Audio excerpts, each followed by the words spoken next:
Si Sir Danny ay director 3 stars. Okay. Ngayon, narinig ni Sir Danny about tag market pero wala siyang ginawa. Ang structure niya sa baba, sabihin na natin, no? Ang structure niya, sabihin na natin, nasa mga 20,000 people. No? Kapag wala sing ginawa si Sir Danny, no? Ngayong araw na ito hanggang 31st ng December, okay? Hanggang 31st ng December, wala siyang ginawa, hindi siya sumali, hindi siya nag-register sa tag market, okay? Kaya kailangan mag-register ang mga leaders. Hindi siya nag-register sa tag market, wala siyang ginawa, no? These 20,000 people will not be able to join with him anymore pagdating ng first. Turuan niyo po kami niyan paano mag-register sa tag market. Sige po, tuturuan ko kayo. Thank you. So, ito po ay pinapaliwanag ko for the people who are in C1, yung mga member po ng C1. Ano po? Lahat ng miyembro ng C1. So, ang question, sir, paano kung mayroon akong tao at nag-register ako sa tag market. So, ito yung another scenario. Ito si Coach Danny, no? Meron siyang tao sa baba, no, na 20K. Okay, 20,000 people. Pero siya, hindi niya pa ginawa, pero nag-register siya sa tag market.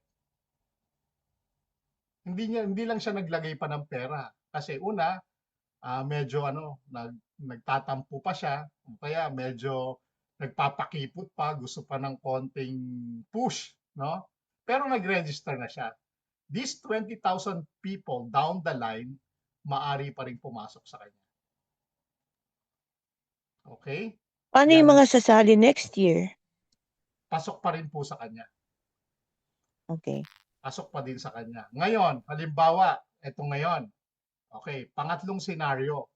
Si Sir Danny, hindi nag-register sa tag market. Okay. Siya ay member ng C1 with a director level, director 3 star.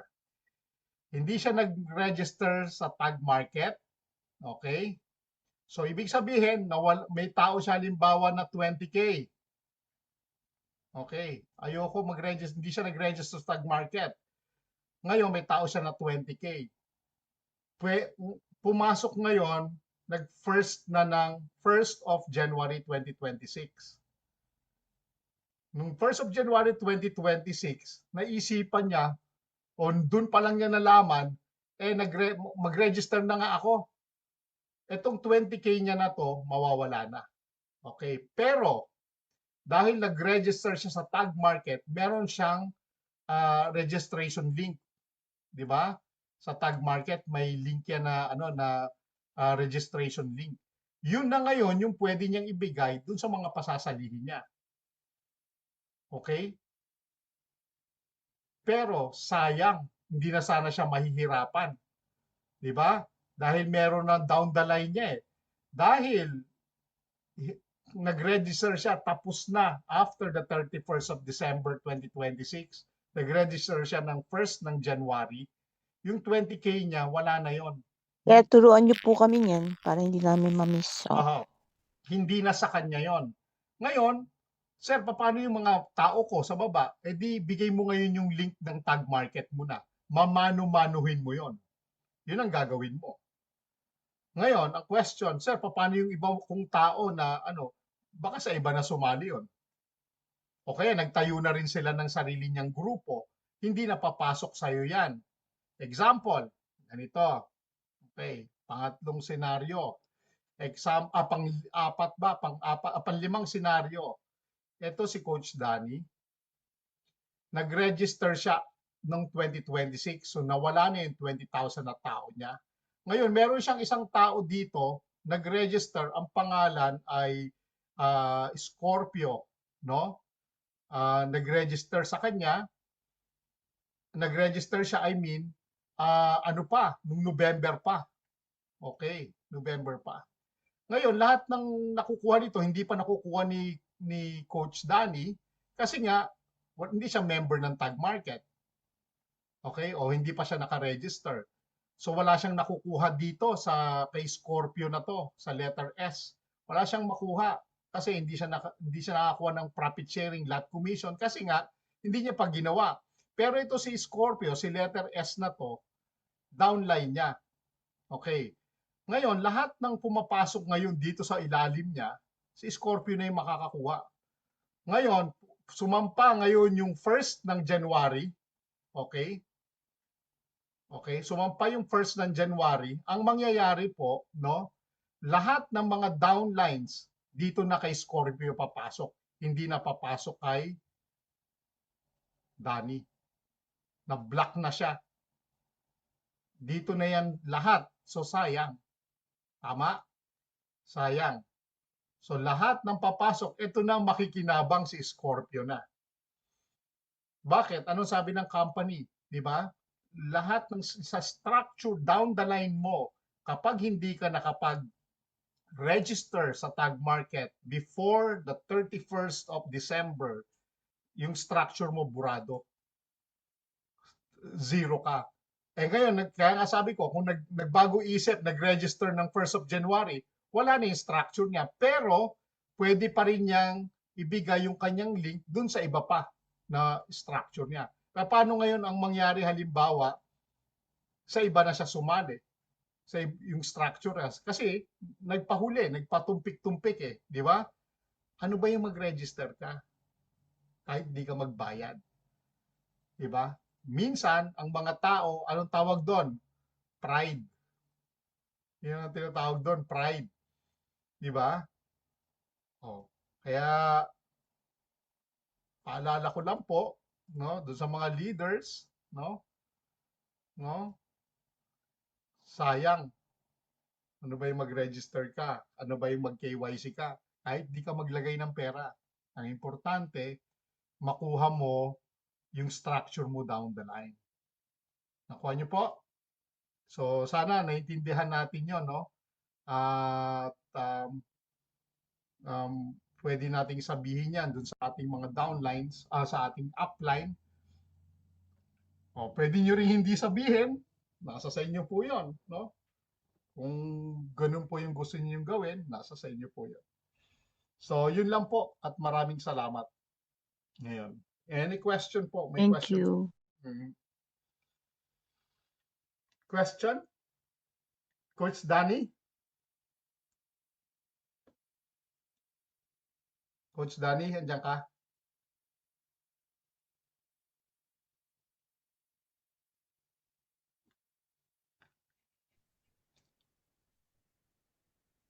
Si ready?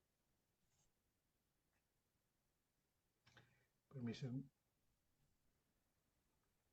Yes, sir. Yun, maliwanag naman sir yung ano, yung pinaliwanag mo. Kaya yan nga kailangan ano natin, ikalat natin yung information na ito kasi nakakapanghinayang naman sir ano na nag-antay tayo ng napakatagal. Tapos binigyan pala tayo ng opportunity na maibalik muli yung ating network. Hindi mo pinansin, sayang naman, 'di ba? Yung effort na ginawa natin 5 years ago ay mawawala sa isa. Ibig sabihin, panibagong ano ka na naman, simula, panibagong invite ka na naman, di ba? Not unlike yan, magre-register ka lang muna kahit wala ka pang panlagay. Gaya ng sabi mo, basta makapag-register, ay pasok ka na doon sa structure. Kung saan ka isa team na nakapasok. Kaya yun yung ano siguro natin mga leaders na kailangan nating i-push kasi nakakapanghinayang sir yung mangyayari pag nawala na yung structure nila. Lalo silang tatabangan yan. Lalo silang, alam mo yon, mali-discourage. On the other hand naman sir, I think that's fair, no? So fair lang din yon na ginawa ng company kasi ibig sabihin tawag dito, kaya lang sila papasok dahil makikinabang uli sila. Nakukuha mo ko? And dahil Tama nanawagan ka. tama yung sinabi mo. Tama. Oh, so it's up to them kung gusto nilang sumunod or not, no? The good thing, sinasabi natin yung dapat nilang marinig. Kasi, parang ano dito sir, parang pinaprioritize nila yung mga active talaga na makinabang. yun yung ano. Alam nyo, pwede ko nga hindi discuss yan kanina eh. Pwede ko hindi sabihin eh. Bahala kayo dyan, di ba? Pwede yun eh. Pero hindi yun yung aking, ang purpose ko is for Integrity. them ano po yun eh. Kasi para ma-realize din po nila na sayang no, yung effort, no? Sayang. Actually, kung sa upline ko lang, example, picking apple sana siya. kung mag-sign up siya. O, di ba? Pero kung may pride and everything, so hindi mangyayari talaga yon. So, yun lang yung ano. And hindi ko rin naman tatawagan or hindi ko rin i-message, no? Na pilitin, no? Kasi dapat they have to do their own diligence na makita ito. Ano ba to, di ba? O, kung kumita na sila ng milyon-milyon eh, di ba?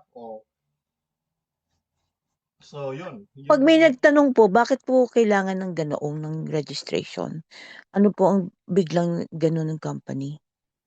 What do you mean po registration? Di ba sabi nyo kailangan mag-register sa tag? Opo. Pag may mga nagtanong, bakit kailangan mag-register doon? Ano po sasagot namin? Hindi. Kung member po kayo ng C1, kung hindi naman po kayo ng member ng C1 po, okay lang. Kahit wala ho kayong dapat na gawin. What I'm saying kanina po, yung mga member ng C1 na may mga structure down the line, na malalaki yung structure nila, yun po yung sinasabi ko. Pero kung katulad nyo po, hindi kayo member naman ng C1, wala ho kayong dapat na ipag-alala doon. Okay. Opo. Ngayon po. Ayun. Ang ganda.